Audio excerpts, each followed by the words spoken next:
Hey everybody. Well, it's Saturday. We went to see Force Awakens last night. I am going to save my review of it until next week because I'm going to see it again tonight, and so I want to, really get a second impression on it before I start discussing the things I want to discuss on it. Kind of preliminary thoughts. I loved it. We'll fill in the details later. So, when we went to see The Force Awakens, they had the new Star Trek trailer, which I had already seen online, but it was really nice getting to see it on the big screen. A little bit of background on it. I am more of a Trekkie than I am a Star Wars fanatic. I adore both of the franchises, but I grew up on both of them. My mom was a Trekkie, I guess is a Trekkie, and when I was young, the Next Generation episodes were coming out, and when I was in high school, and I think probably a little college, Deep Space Nine was coming out, which was actually my favorites of the series, and that kind of hit at the perfect time for me to appreciate it, because if I had been any younger, I think it would have been a bit dark for me. But it hit at the perfect time, and I just loved it. And I'm actually currently rewatching the episodes to go through it again, and we'll probably go through Next Generation as soon as I'm done with Deep Space Nine. But I love Star Trek. I love the movies. I love the old movies. Really, the only movie I don't like is 5, and the other ones I can watch at any time. I love the new movies. I even loved Into Darkness, and there's some problems with the movie, but on the whole, it's a very good film. And despite some minor issues, but I have to say I'm more excited about this new one than the reboot and Into Darkness, and it's because of the preview. So what I thought was always the best part about Star Trek, the original series, was the friendship between Kirk, Spock, and Bones.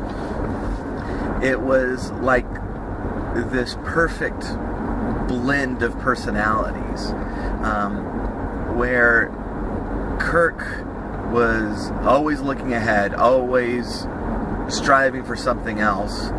Bones was always looking behind him, always cautious, always, basically thinking everybody else was crazy. And Spock was like the grounded one, who wasn't looking at what could be, or either in a bad sense or in a good sense, neither the optimist nor the pessimist, but this is the way the situation is right now.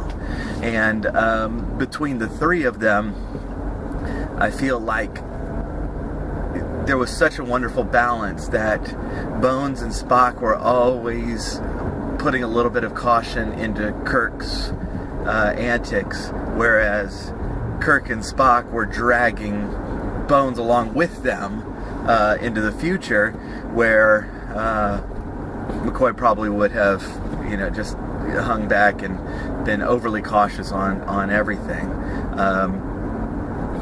And not only just their focus, what they were looking at, but just their personalities. That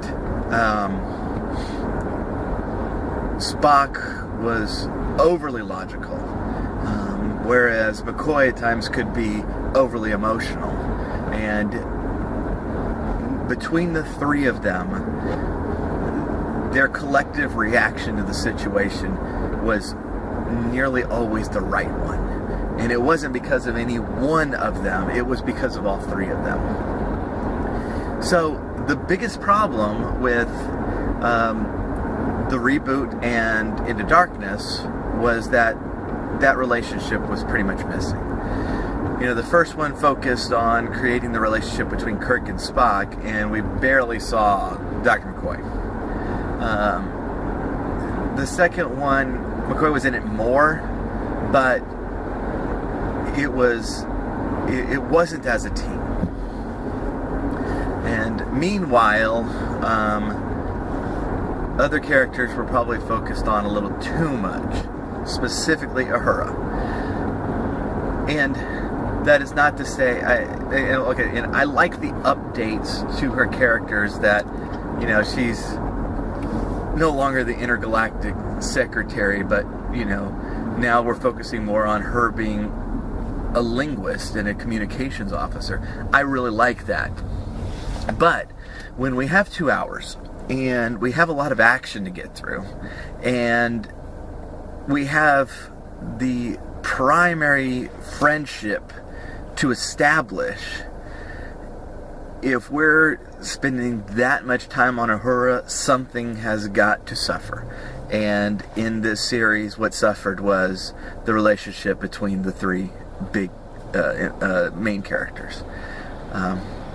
So what was encouraging about this trailer that I was very excited about was the focus that the trailer had on Scotty and Bones, which I think were two either underused or misused characters in the previous movies.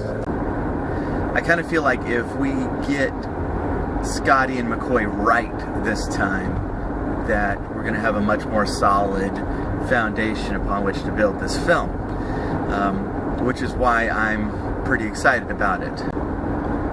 We also saw considerably less of Uhura in this preview, which I think is good because we've spent 2 movies over-developing her character, and so I would like to see some of the underdeveloped critical characters developed further. So, all in all, based on this preview, I'm pretty excited. So as always, I appreciate y'all watching. Please hit the subscribe button.